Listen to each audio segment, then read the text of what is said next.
Ilalaban na natin 'to, okay? Sige, sana may energy pa ang lahat. I know na medyo hapon na at ang haba na ng pinagdaanan niyo. So again, good afternoon. Ang slides ko nasa Google Classroom na. You can download it now para makasabay kayo sa aking lecture. Wait lang.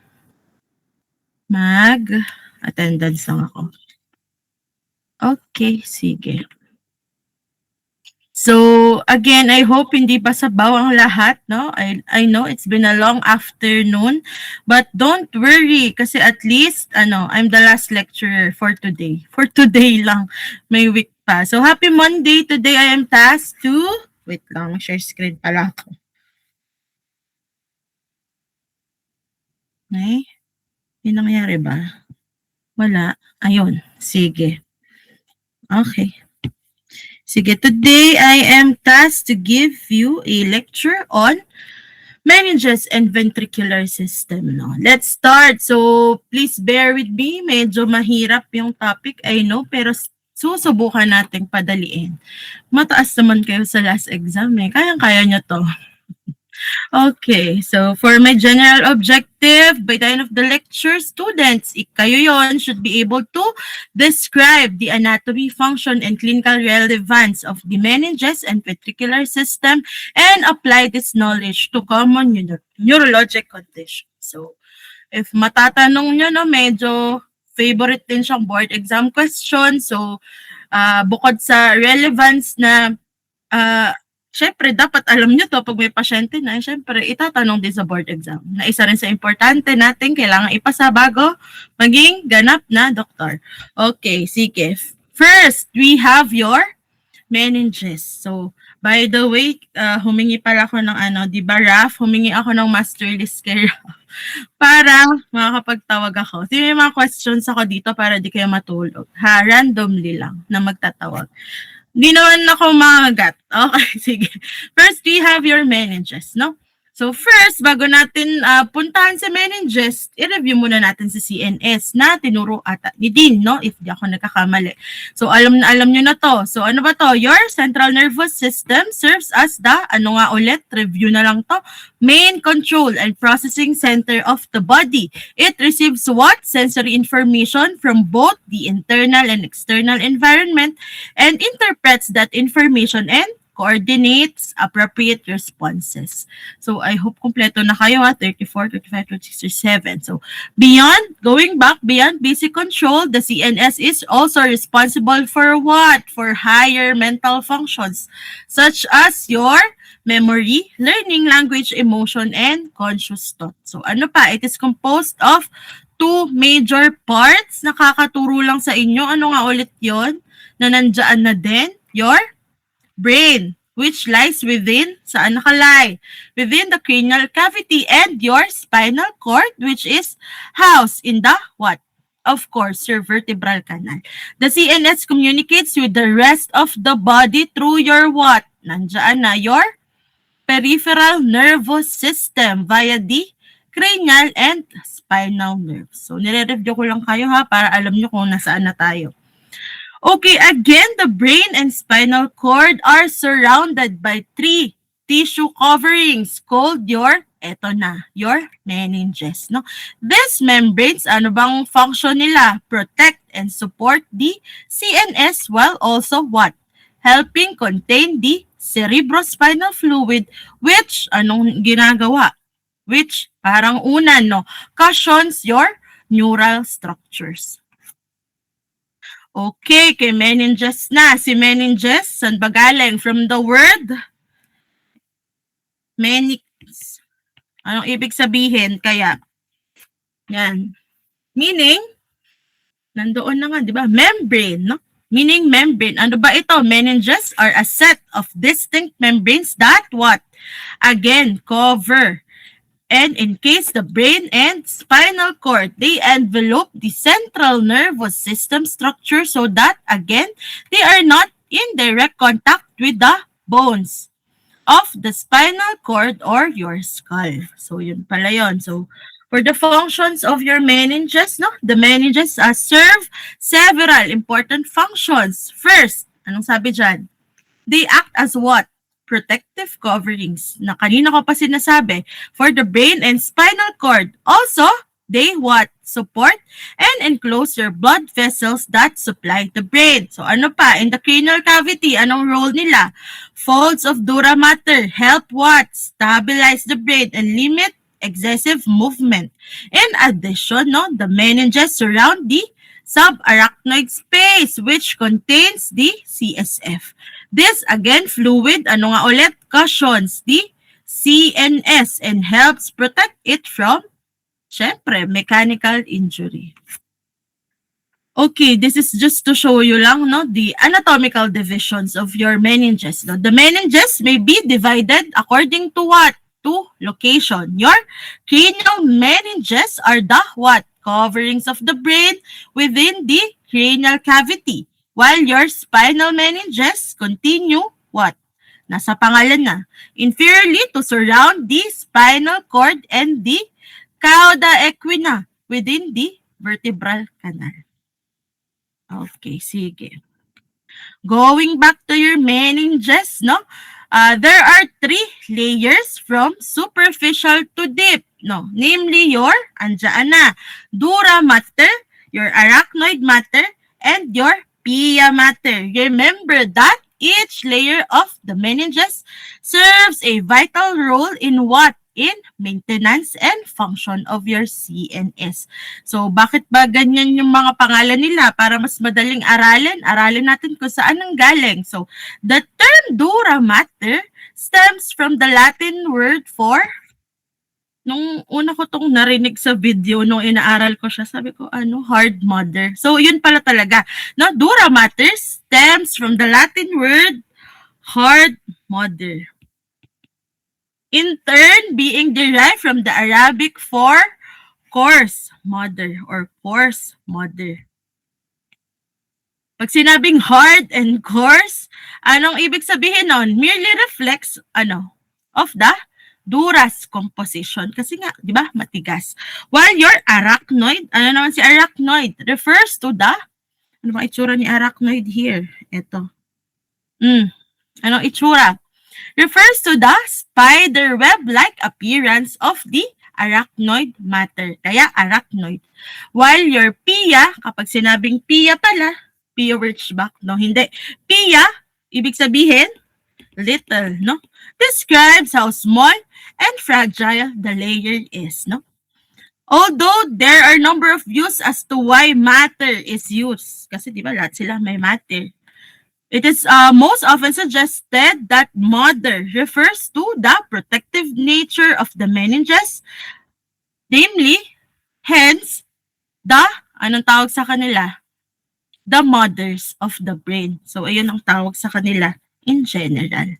Okay? So, shinare ko lang yun para mas madali niyong matandaan yung dura, arachnoid, and pia. So, again, here are the 3 layers from superficial to deep. Mula sa labas, papaloob.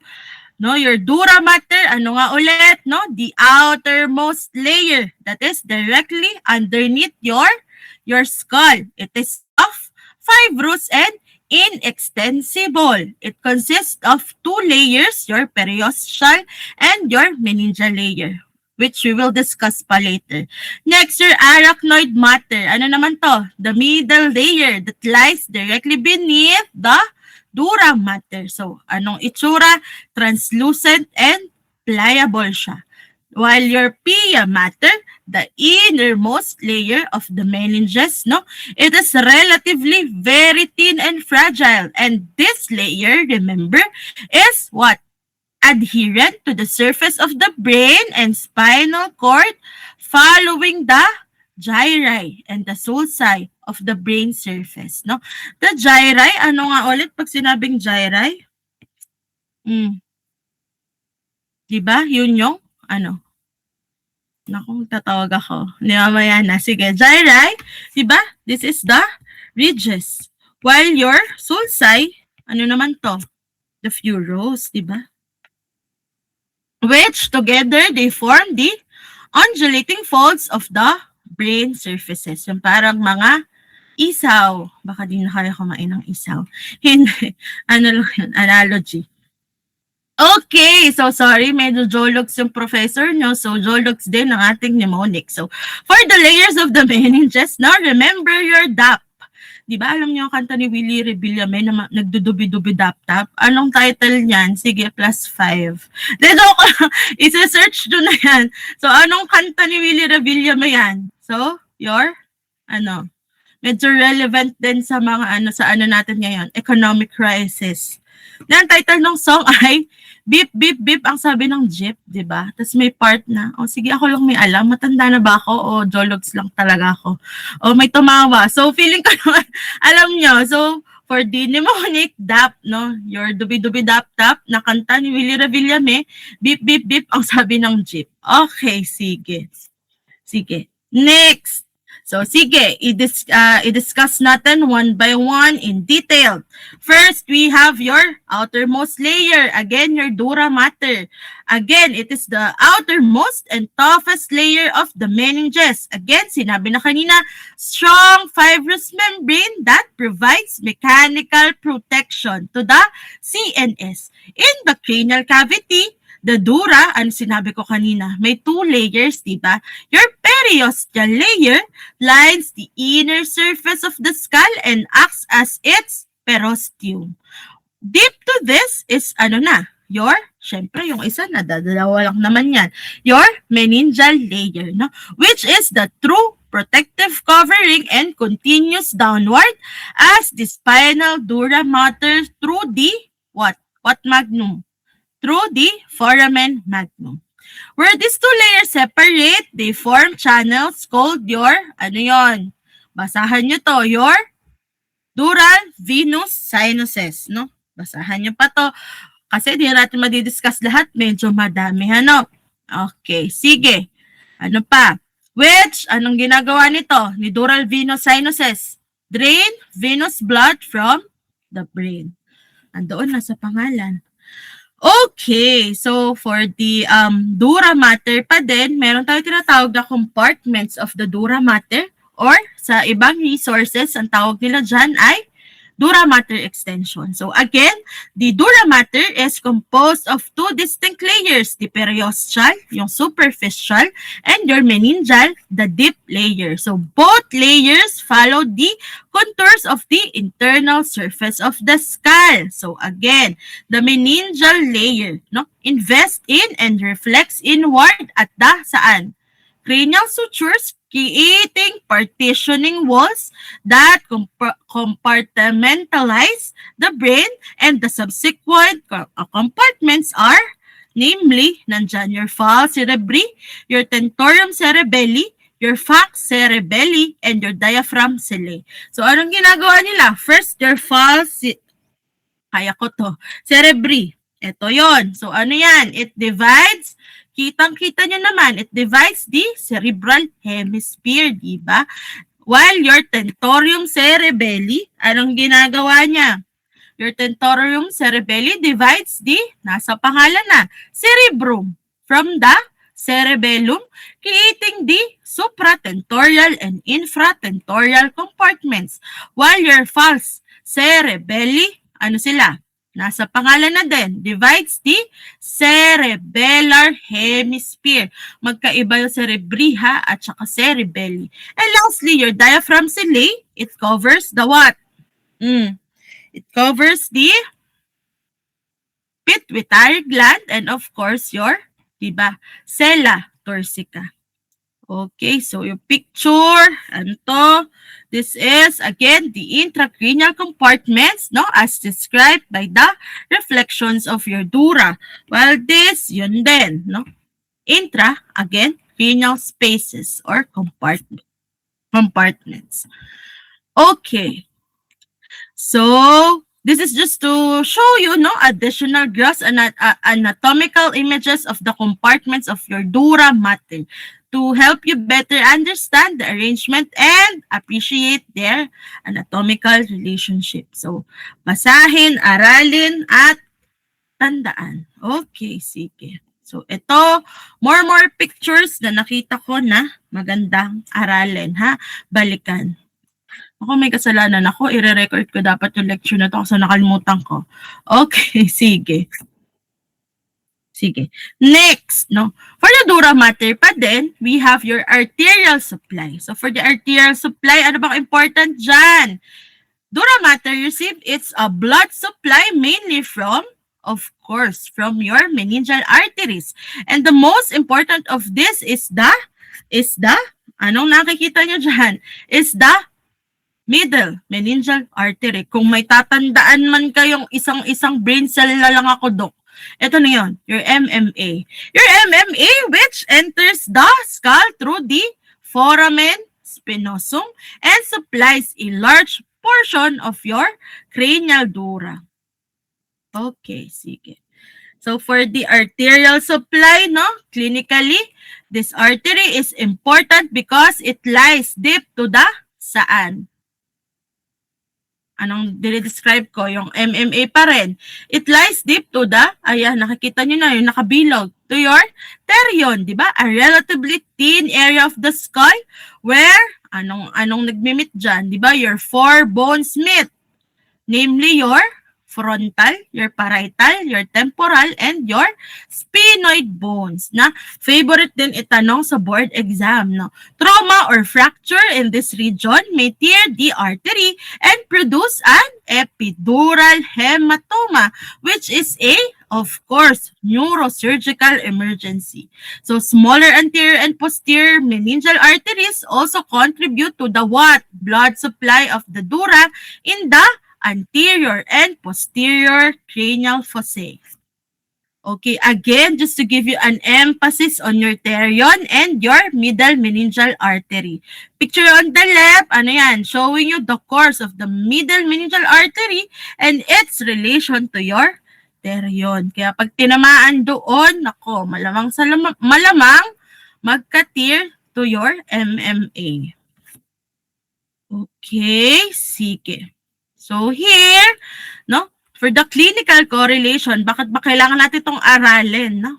Favorite din board exam at para pag nakita nyo yung pasyente sa ER, hindi kayo mangarag. Okay, so ano to? So we have your epidural and your subdural hematoma. So let's try to differentiate the two. No? An extradural hematoma is usually caused by, sa tingin nyo, by what? By arterial bleeding, most commonly, rupture of the, ano nga ulit sinabi ko kanina? Rupture of the middle meningeal artery following trauma to the what part? To your terion, di ba? The thinnest region of the lateral skull. So here, ano nangyayari? Blood collects between the inner skull and your periosteal layer of your dura mater because it is what? Limited by cranial sutures, the hematoma, anong sabi dyan? Ay, nag-erase. The hematoma does not cross the suture lines. Again, because it is limited by cranial sutures, here, the hematoma does not cross suture lines. On CT scan, may pictures ako mamaya ng CT scan. Anong itsura pag ganito? It appears as a biconvex or, di ba? Mukha namang biconvex or lentiform hyperdense lesion. So, clinically, often present after, again, head trauma with headache, vomiting, decreased consciousness, or fluctuating GCS. Ibig sabihin, fluctuating GCS. Nurses, ano ibig sabihin nun? Di ba, nag-iiba-iba ang sensorium ng pasyente. A classic lucid interval may occur when the patient, briefly regains consciousness before rapid deterioration. So this is, again, a neurologic emergency. So binigay ko na kung paano siya ibibigay as a case, ha? Kaya sa exam, kaya nyo na yan. Next, we have your subdural hematoma. Dito kayo tumingin sa kanan. Okay, kay subdural hematoma naman, no? It is usually caused by what? Anyone? Venous bleeding from rupture of the bridging veins. Kung kanina MMA, ito rupture of the bridging veins, no? Ano nangyayari dito? Blood accumulates between the dura mater, and arachnoid mater. Nasa pangalan na, subdura, at the after ng dura. Since it is not restricted by sutures, it can spread widely over the cerebral hemisphere. Kaya, it crosses the suture line. On CT scan, anong itsura? It appears as a anong itsura? Crescent shape, hyperdense or hypodense collection depending on age of the bleed. So it is more common in kanino? More common in elderly, chronic alcohol users, or patients with cerebral atrophy where stretched bridging veins are what? More vulnerable. So presentation sa ER, maybe acute or gradual ito, ranging from headache and confusion to focal neurologic deficits, seizures, or decreased consciousness, parang lethargic, antok-antok yung pasyente pagdating sa inyo.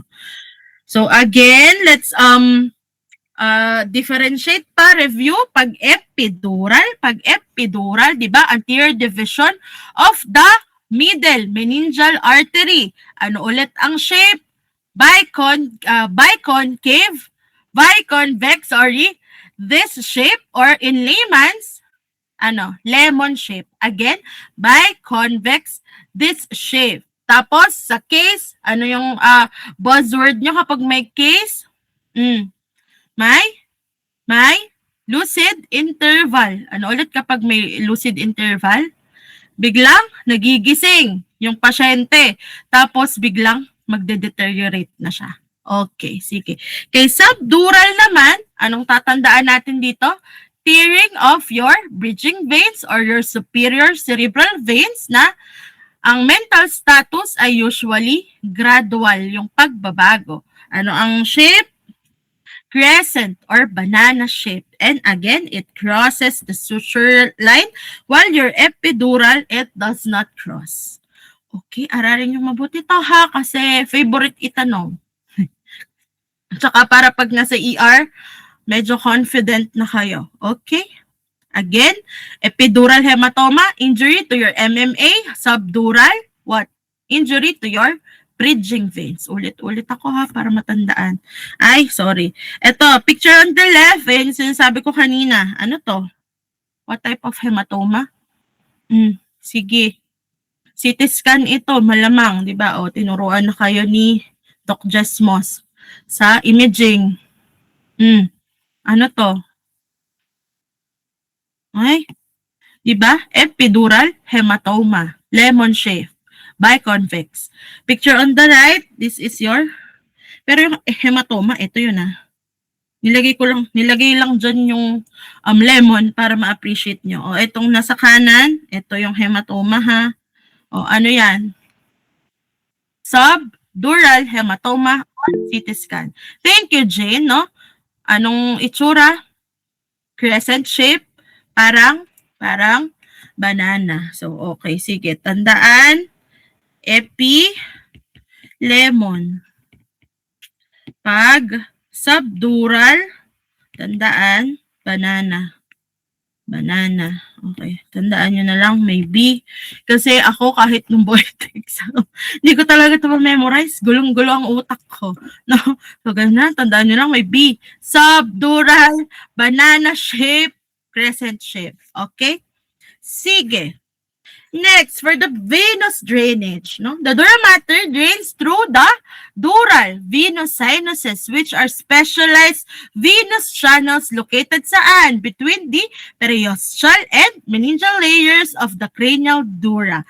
Unlike the ordinary veins, anong nangyari dito? These channels are, important dyan, are valveless, no? Walang valve. So, they receive venous blood from the brain through the cerebral veins as well as blood from the meninges and cranial bones through meningeal, diploic, and emissary veins.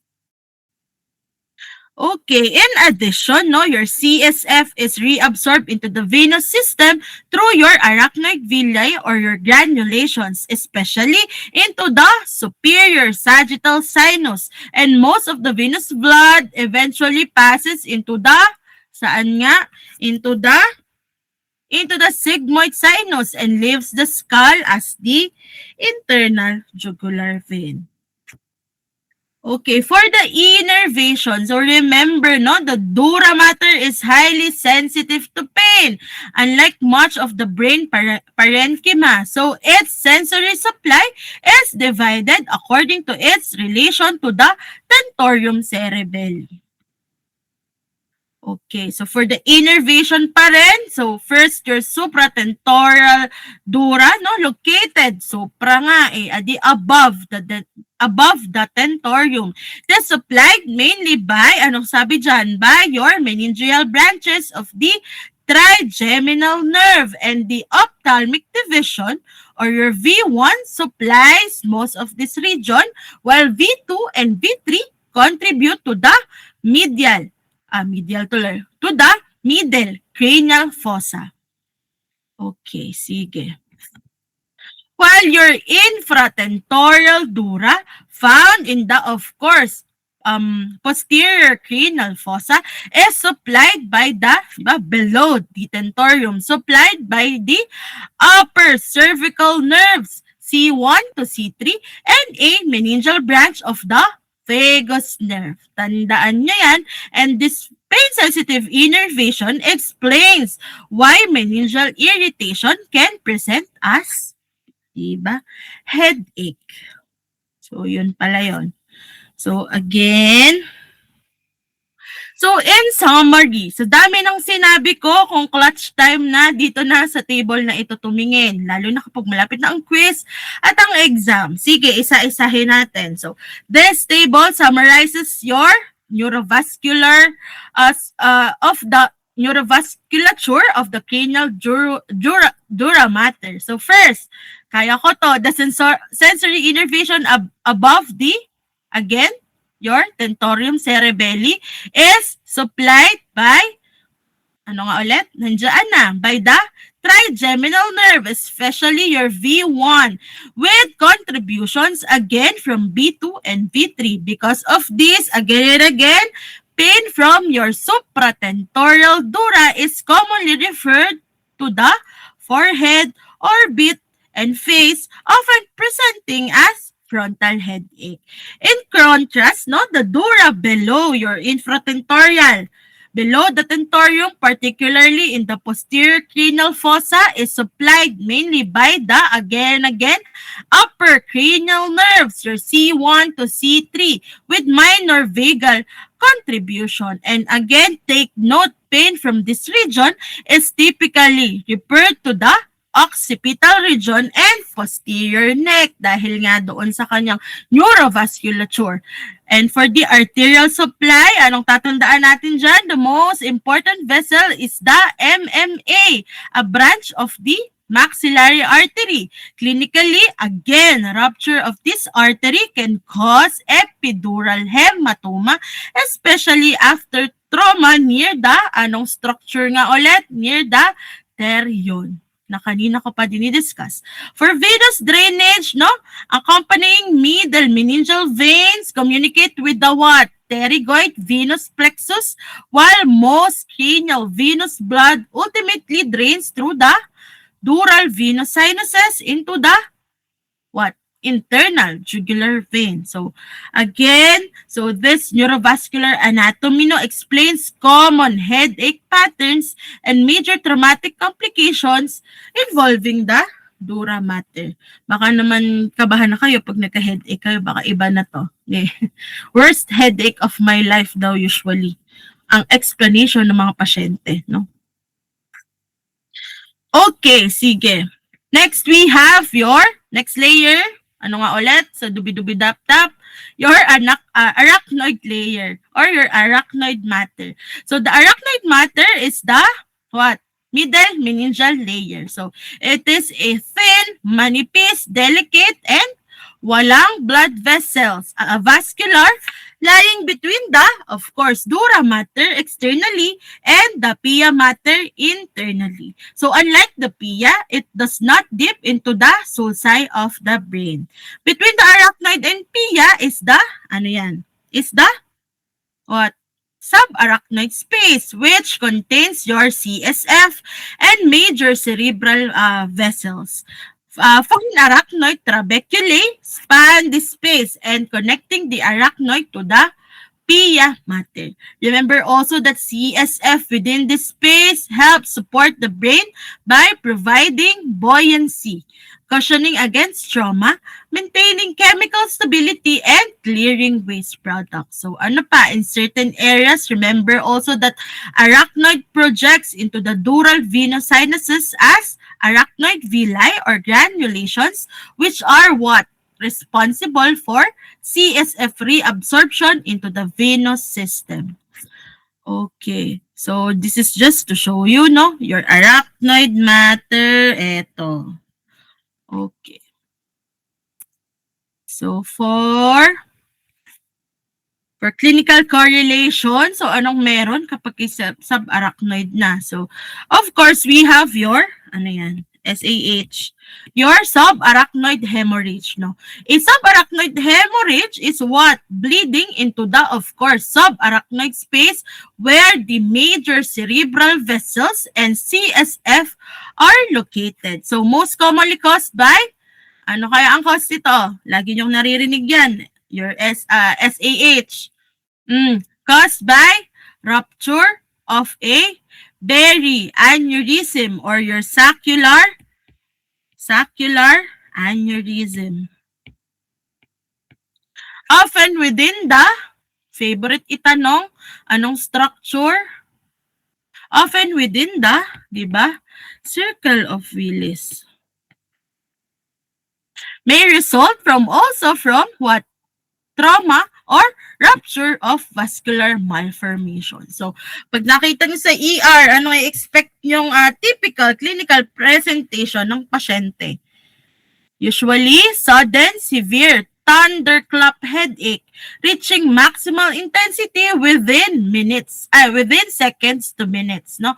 Often described as, ito yung sinasabi kong worst headache of my life. Okay, ito yon si subarachnoid hemorrhage. Na-spoil ko pala yung sarili ko. Kilala niyo si Isabel Granada? Ang tanda ko na naman. Nare-reveal na naman yung age ko. Kilala niyo o hindi? Naalala niyo yung case niya na parang, ano nga to? Nagsasign ata siya ng album, out of the country, tapos biglang sumakit lang ang ulo, tapos, di ba, biglang nag-deteriorate, comatose, namatay. So, anong case ni Isabel Granada? Ito yon, your subarachnoid hemorrhage, para lang matandaan nyo. So, again, anong nangyari sa kanya? Severe, sudden, thunderclap headache na dinidescribe ng mga pasyente na worst headache of their life. Siyempre, may accompanying na nausea and vomiting. Tapos, yung iba nagkakaroon ng stiff neck. Kasi nga, may meningeal irritation na.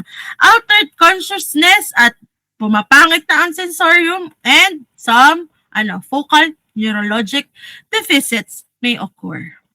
Okay, sige. So, for the clinical correlation pa din, so ano to, just to show you, a CT image showing a subarachnoid hemorrhage. Ayan, yung mga puti-puti, no? Arrows pointing to the bleed. Ayun yung mga bleed, yung tinakpan ko. Okay. Sige. Nakakasunod pa naman. Nakakasunod pa. O sige, last layer na. Last layer na kay meninges. Okay. Next, we have your pia mater. No, the pia mater, again, is the what nga? Is the innermost and most delicate layer of the meninges. It lies directly on the surface of the brain and spinal cord and closely follows all contours. Ano ang sinabi natin kanina? Contours including your gyri, your sulci, and fissures. No? Unlike the arachnoid mater, no, the pia is tightly adherent to the neural tissue and is highly vascular. Again, highly vascular, no? Helping support blood vessels that penetrate the brain and spinal cord. No? As these vessels enter the CNS, the PIA accompanies them and what? Contributes to the perivascular spaces. Functionally, anong role ni PIA, Mate? It provides a protective vascular covering and participates in exchange between the CNS surface and the surrounding cerebrospinal fluid. Okay, sige. So, short lang kay Pia, basta alam nyo lang na ayan na siya. No? So, makakasagot na tayo.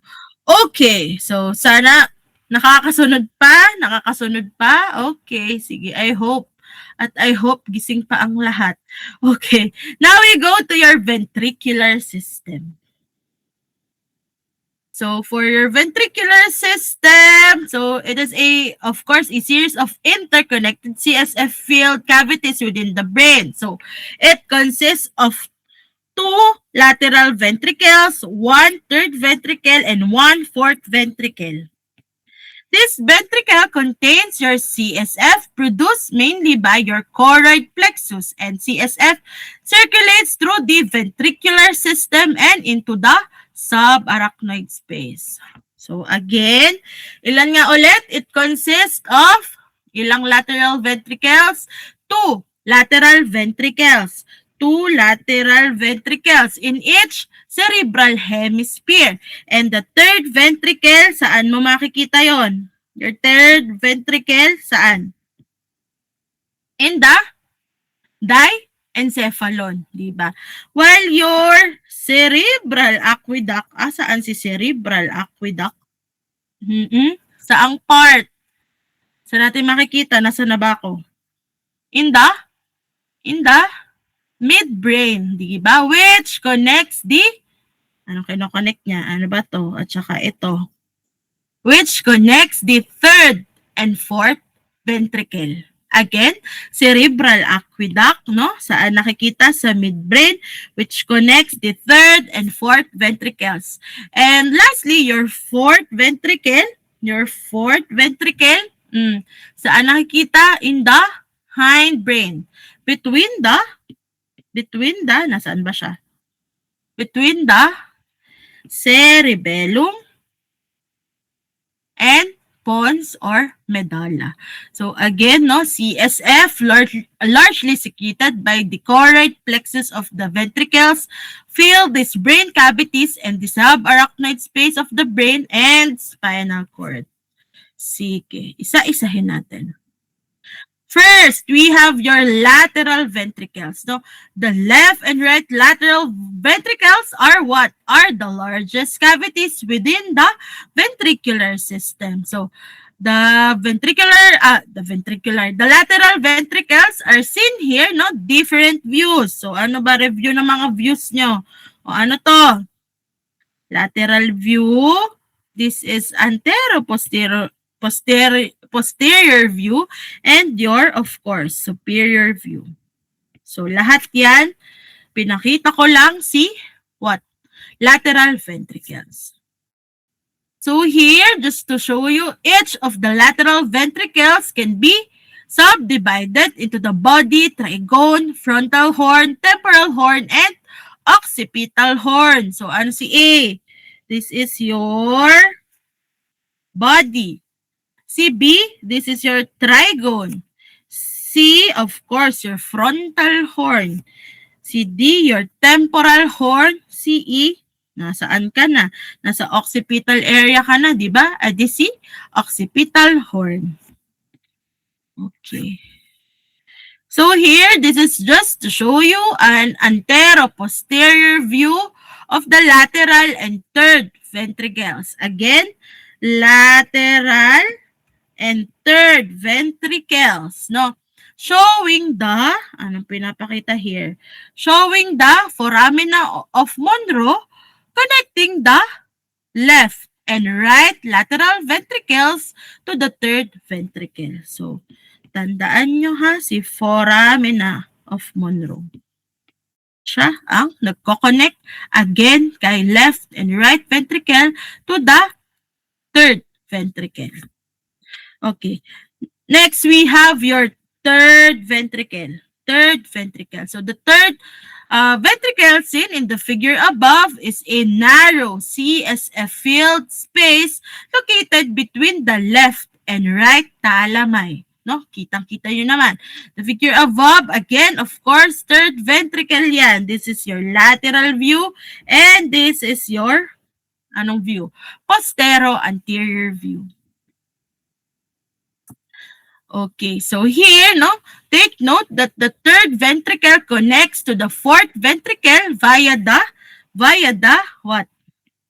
Via the, ano yan? Via the cerebral aqueduct, no? Cerebral aqueduct.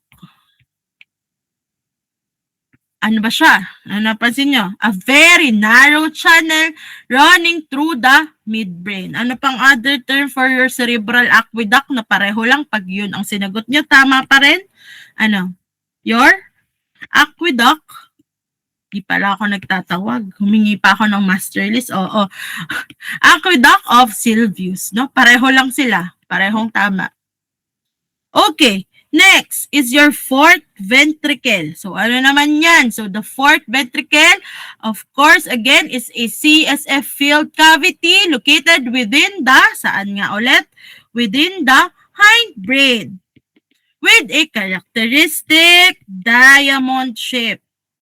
Again, diamond shape. So, figure above, of course, your fourth ventricle in lateral view. Dito in postero, anterior view, PA view. So, located anterior to the fourth ventricle, anong makikita nyo doon? Sinabi ko kanina, your pons and upper medulla. And posterior is the, anong makikita nyo here?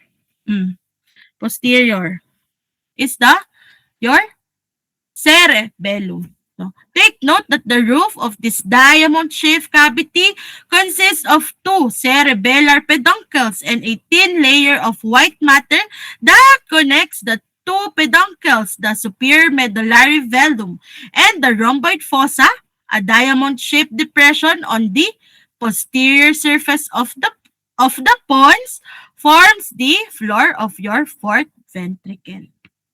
Okay, sige. Next, no, banggitin ko lang din na important din to na aralin natin, your subarachnoid cisterns. So, your subarachnoid cisterns, ano ba to? Spaces in the brain where there is what? There is a gap between the subarachnoid and pia mater leading to a collection of CSF within the enlarged subarachnoid space. Examples of your subarachnoid cisterns include your your cisterna manga or your cisterna cerebellomedullaris. Other name, again, cisterna manga. Same lang yon. So, ano ba siya? The largest subarachnoid cistern located, kita nyo naman, posterior to the medulla oblongata and inferior to your cerebellum. Next is your pontine cistern. Your pontine cistern or your cisterna pontis, pareho lang yan. Pontine cistern, ano yan? Found anterior to the pons containing the what? Containing your basilar artery. And ano pang important to subarachnoid cistern? Your interpeduncular cistern. Ano naman yon? Your interpeduncular cistern. Nandito ba siya? Your interpeduncular cistern is a collection of CSF found between the two cerebral peduncles na nakikita saan? On the what? On the, ito. On the anterior midbrain. Okay, sige. Okay, so ito na. Ilalaban natin to. So, favorite board exam question at favorite din itanong sa exam. Ano to? Bakit important, no? Your CSF flow. So, ano bang tatandaan natin dito. First, anong nangyayari dyan? Diba? CSF is produced and secreted again by the, sinabi ko na kanina, choroid plexus of each lateral ventricle. And CSF flows through the, saan pupunta? To the interventricular foramina into the third ventricle. And third choroid plexus of the third ventricle adds more CSF. And then CSF, what? Flows down to the cerebral aqueduct, no? Into the fourth ventricle. Into the fourth ventricle. And your choroid plexus of the fourth ventricles, anong ginagawa? Mag-a-add pa siya ng more CSF and CSF flows out to the two lateral apertures and one median aperture.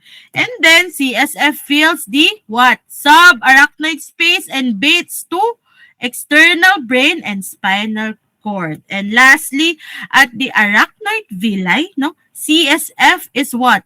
Reabsorbed into the venous blood of the dural venous sinuses. Okay, o sige. So, yung mga mukha nyo parang hindi nyo ako nasundan. No? Sige, isa pa. So, review. No, ano ba to? So, ano bang tatandaan namin dito, Doc? So, sige, bigyan natin ng mnemonic. So, bakit ba important yan? Syempre, mamaya malaban nyo. Wait lang. Sige, mnemonic for this. Mnemonic, dahil medyo geologs tayo, ito ang mnemonic natin. So, ang mnemonic dito, come, let's meet Tita Sylvia for lunch mamaya, spelling ko lang mamaya, sa aristocrat. O, social aristocrat, di ba? O, ano kung ibig kong sabihin dyan? C4, di ba sabi ko, lahat sila nanggagaling sa choroid plexus. So, C4, choroid. C4, choroid. Let's, L4, lateral ventricle. Ito, si Monroe na lang ang tandaan nyo. Foramen of Monroe, kaya M. Yung T, yung tita, di ba? Your third ventricle. And yung Sylvia, aqueduct of Sylvius, di ba? And fourth ventricle. Di ba?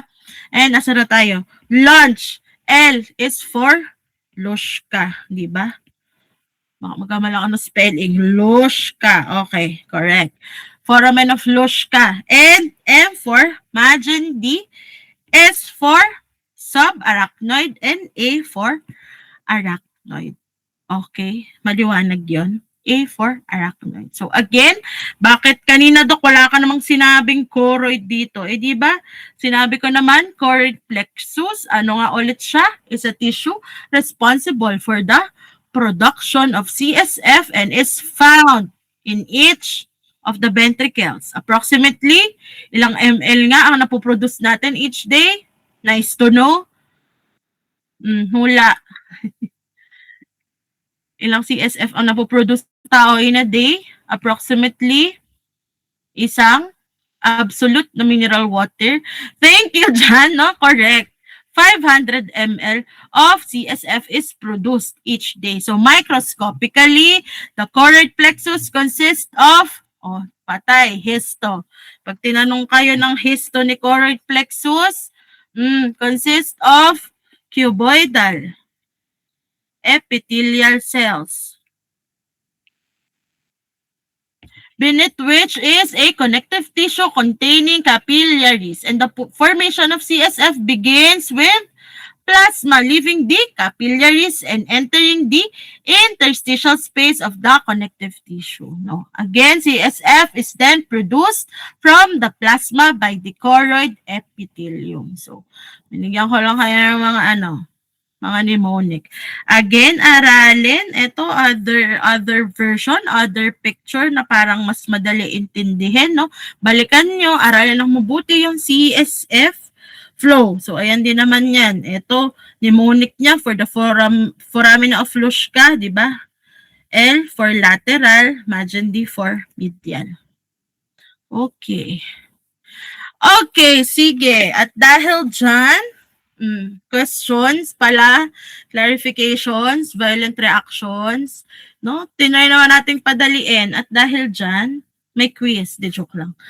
Sige, get 1/4 sheet of paper. De joke lang. Sige, let's try to, ano ba to? Identify this Ano ba to? Structure na nakikita nyo sa inyong harapan. Sige nga. Nandyan ba si Grace? Oh, sorry Grace, ikaw una ko nakita si listahan nila. Ano yung answer ko, Grace? Lateral A mo na. foramen po. Ano po? Lateral what? Foramen. Ay, lateral ventricle. Oh, parang nalito ako doon. Tumama na sa lateral eh. Okay, Sorry po. correct. This is your, di ba? O, dalawa. Iisa lang naman siyang dadalawa siya. This is your lateral ventricle, your Louis Vuitton. How about your B? Nandyan ba si Charles? Charles, ano yung B? Sabi, ang hirap naman ng akin, Doc. Sige, kaya mo yan. Nako, nahuhuli ko yung mga hindi nakikinig. Ano yung B? Wala? Si Charles? Nako. Anyone? Oh, call a friend. Ano yung B? Ano yung tinuturo dyan? That's your... Foramen of Monroe po. Sino po yon? Si Kate ba yon? Yes, that's correct. Thank you, Jane. Thank you, Kate. That's your foramen of Monroe. Foramen of Monroe, pag gusto niya mas kompleto, left interventricular foramen of Monroe. Again, left interventricular foramen of Monroe. Pero kung foramen of Monroe, hindi naman ako sadista. Tama na yon. Okay, sige. C, ano yan? Anong tinuturo dito? Actually, yan. C. Nandyan ba si Mariel? Mariel, ano yung C? Hello po, Doc. Hello. Third ventricle po ba? Third ventricle po ba? Correct, Mariel. Thank you. That is your third ventricle. How about yung D? Si Daphne. Andyan ba? D. Daphne, ano yan? Fourth ventricle po. Okay, thank you, Daphne. That's your correct. Fourth ventricle. Nasaan na tayo? Yung E. Ano ba yan? Sino ba? Monique, andyan ka ba? Ano yung letter E? Unique yan. Medyo madaling tandaan. Doc, hindi ko po, pero cerebral aqueduct po ba? Nasa kabila ata yun, Monique. Sige, okay lang. Ngayon na magkamali. Wag sa prax. Yung iba, anong answer? Foramen? Foramen Slushka po. Thank you, Trisha. Thank you, Floyd. Correct. This is your, di ba? Ulitin natin.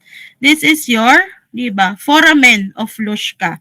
Ito yung aqueduct, Monique, yung H. Again, your E, this is your foramen of Lushka. No, yung iba, ibang sources, left lateral aperture, pero okay na ako sa foramen of Lushka. Ano itong F? Anyone? Si Lisette. Nandyan ba si Lisette? Hirap naman. Central Canal po. Thank you, Lisette. Correct. Central canal of the what, Lisette? Of the brain? Spinal cord po. Of the spinal cord. Kasi andyan na kayo upa, spinal cord na.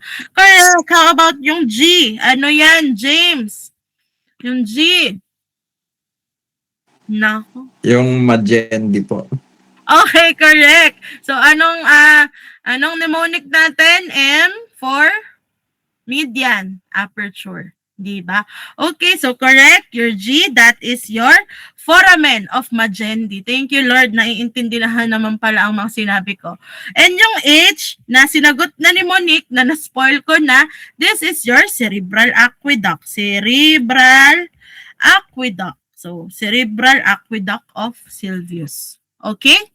Getching? Ganyan lang sa prax. Mahirap ba? Ang dali, oh. Ganyan lang sa prax. Kung ako yung gagawa. Kaso hindi.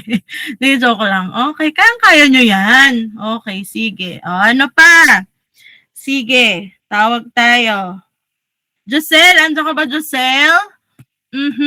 So, Hello po, sige. Ayun. So, sige, pakisagot nga ito. Anong sabi dito? A patient has a mass lesion in the midbrain causing obstruction of the cerebral aqueduct. Ito, yung kanina nyo pa sinasagot. Which ventricle is most likely to remain normal in size? Ano kaya? Sino kaya sa tingin mo? Ang normal pa rin. Hirap naman, Doc. Sabi, si Doc, feeling daw niya fourth ventricle. Bakit kaya?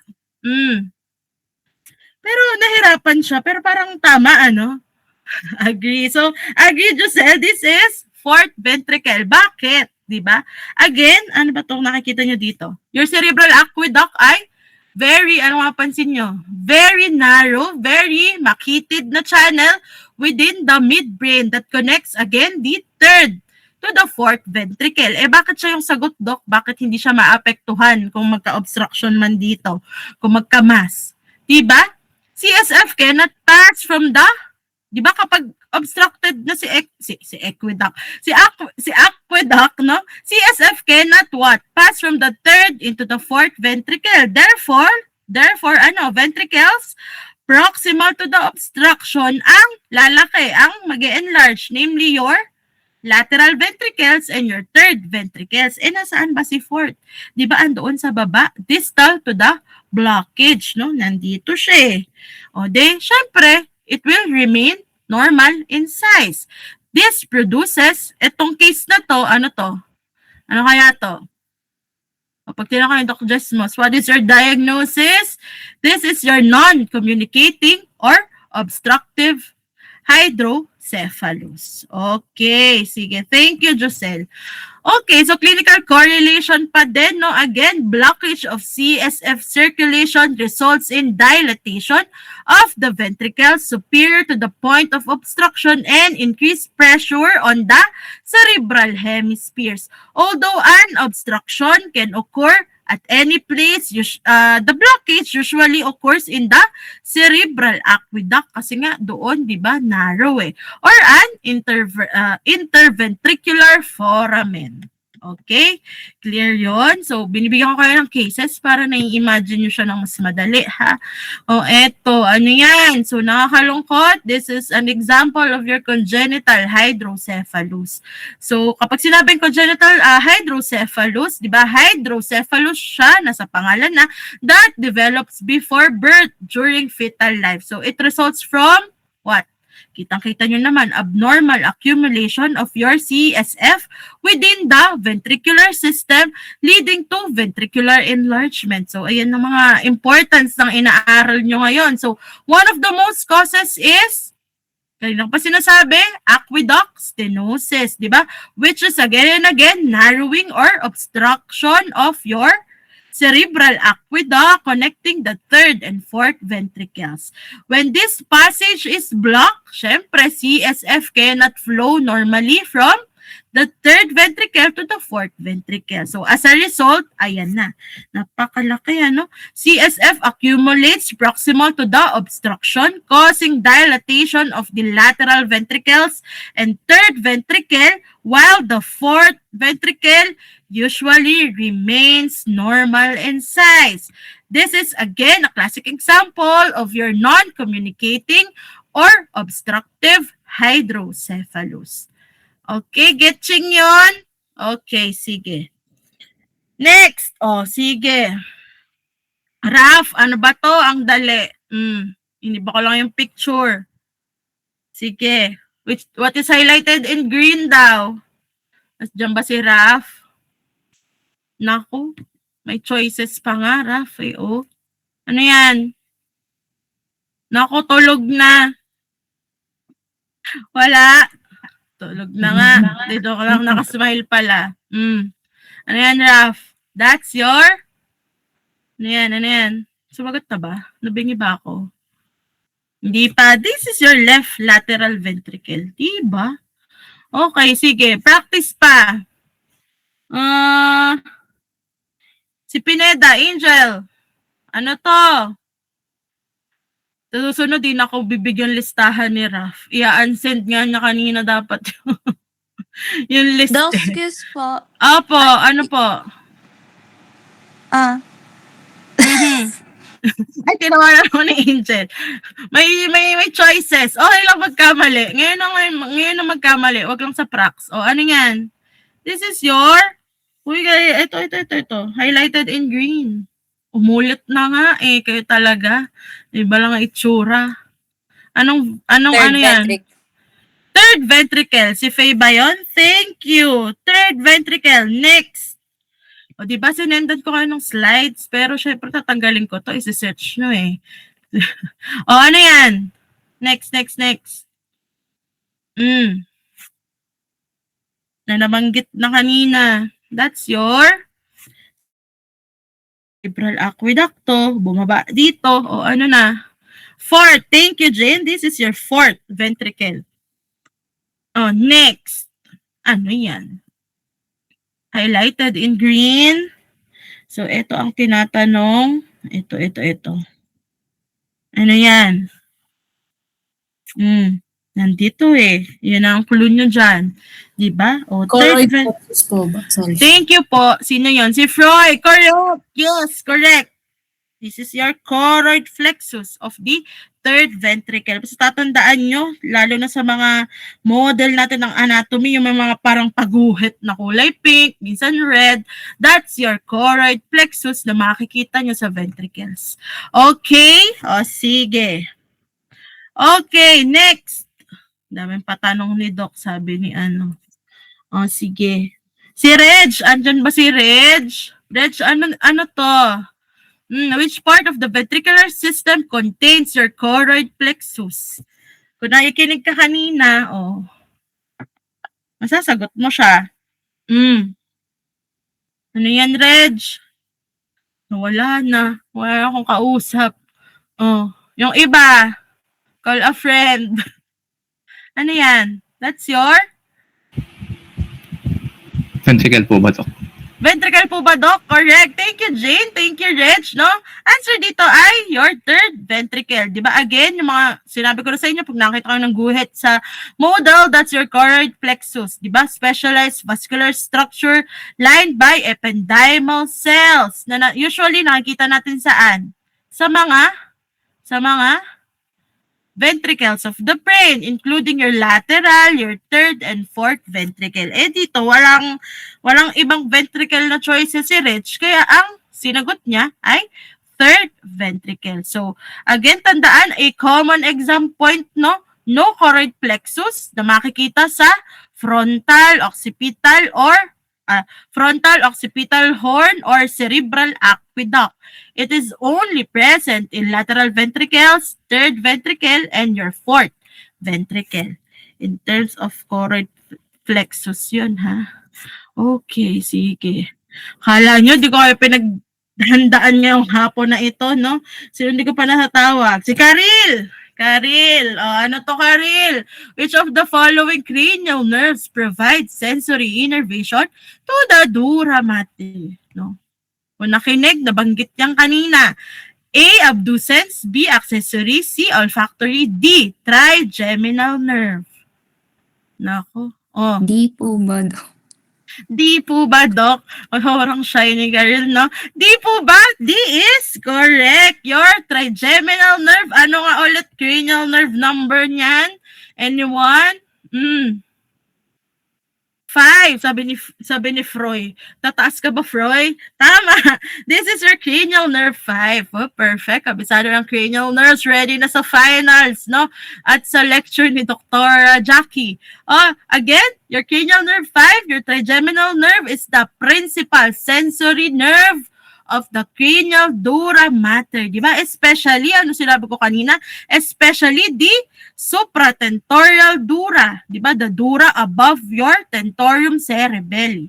Its meningeal branches transmit pain sensation from the dura, which is clinically important in headache and meningeal irritation. Again, your V1 or your ophthalmic division, ino nga ulit sinisupply nun, supply much of the anterior cranial fossa, your fall cerebri, and tentorium cerebelli, while your V2, your maxillary division, and V3, your mandibular division, supply portions of the middle cranial fossa.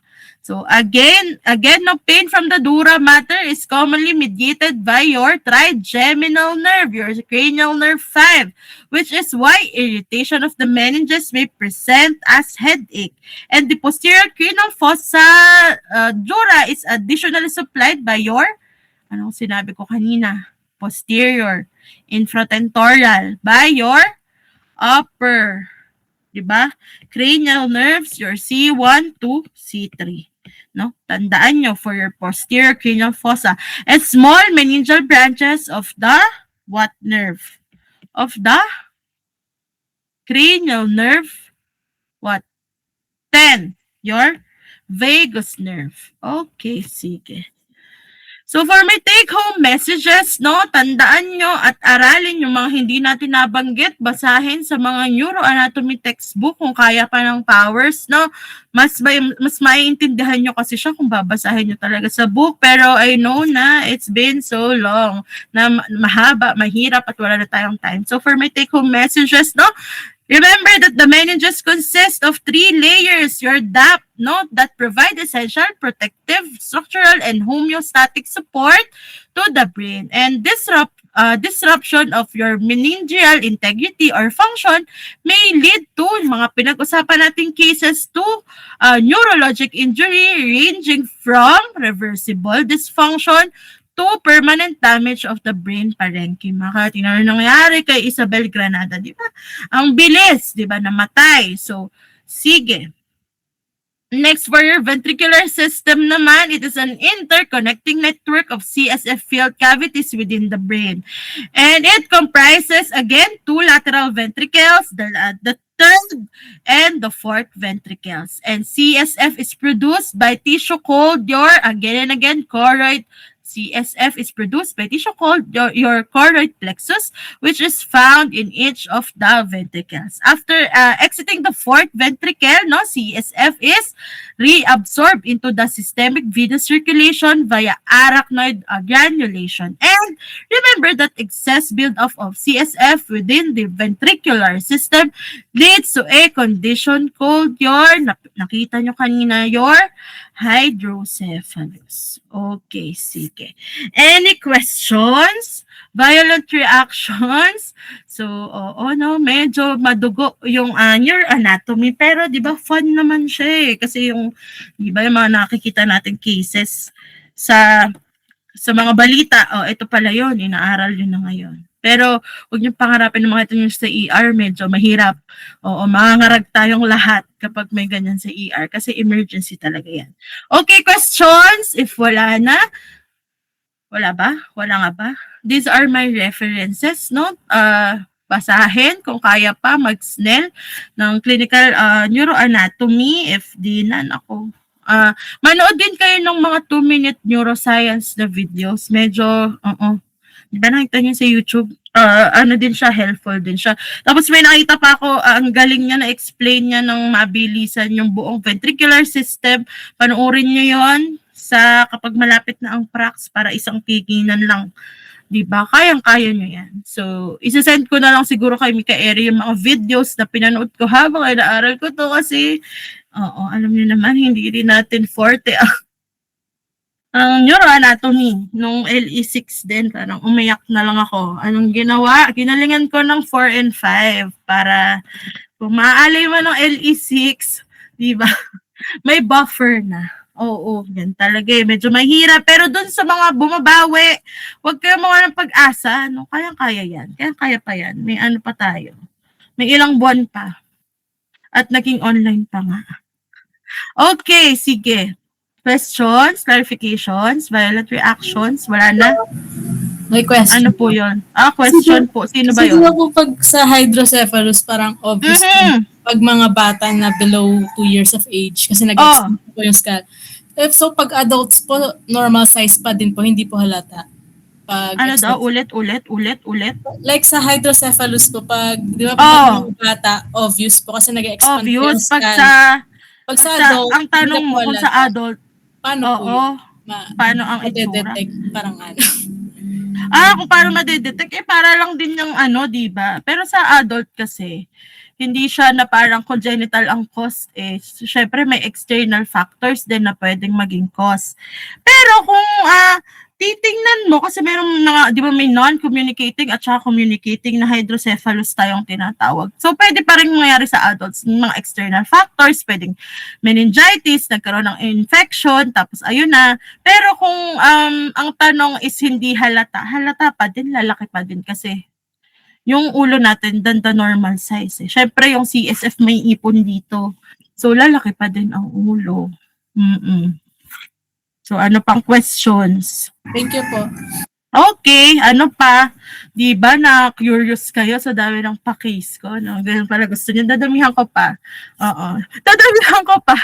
Tapos pala, I don't know kung na-announce na ni Doc Jesmos, pero yung sensory pathway kasi nawalan ng schedule kasi medyo nagulo na yung schedule natin. Kung mapapansin nyo, di ba, may mga online, tapos consolidation ng face-to-face. Baka mapunta siya ng May 5, which is Tuesday, ng 1 to 3 p.m. Kasi ISP nyo naman. Pero online lang din. Okay lang ba? Wala naman kayong choice. Di ko lang. Hindi. Kasi wala. Oo. Kasi parang sinuggest ay magpe-pre-record ako eh. Medyo mas mahirap pag pre-recording. Di nyo ako makikita. Di ko kayo makikita. Gusto ko kayo makita. So, di ba at least makakapagtanong. Questions pa. Sa exam, para magtatanong, alam nyo na yan. Nagbigay na nga ako ng mga Kaso sana kayo, print screen kayo kasi hindi ko nilagay. Kasi humihingi kayo lagi ng slides eh. Hindi ko mo nalagay, malalaman nyo agad yung sagot. Diba? Ganun lang. Kung paano ko kayo pinapractice, ganun lang din naman sa exam. Okay. Questions? At syempre, mag-expect kayo ng medyo may case. Kasi, di ba, ang mga patanong dito, ang mga hydrocephalus, mga hematoma, yan ang mga itatanong namin. Kasi high yield yun hanggang board exam. Okay? Wala na? Naka 1 hour naman ako, no? Oo, 1 hour naman. Questions? Wala na? Uwian na? Pagod na ang mga person? Teka lang. Hindi pa si Doc Jackie. Hello, Docky. So, sige, uwian na. Nag-screenshot na ako, nakapag-attendance na ako. Sige, 10 na ata ito. Okay, sige na. If wala nang tanong, magpahinga na. Tomorrow is another day. Okay, thank you for listening.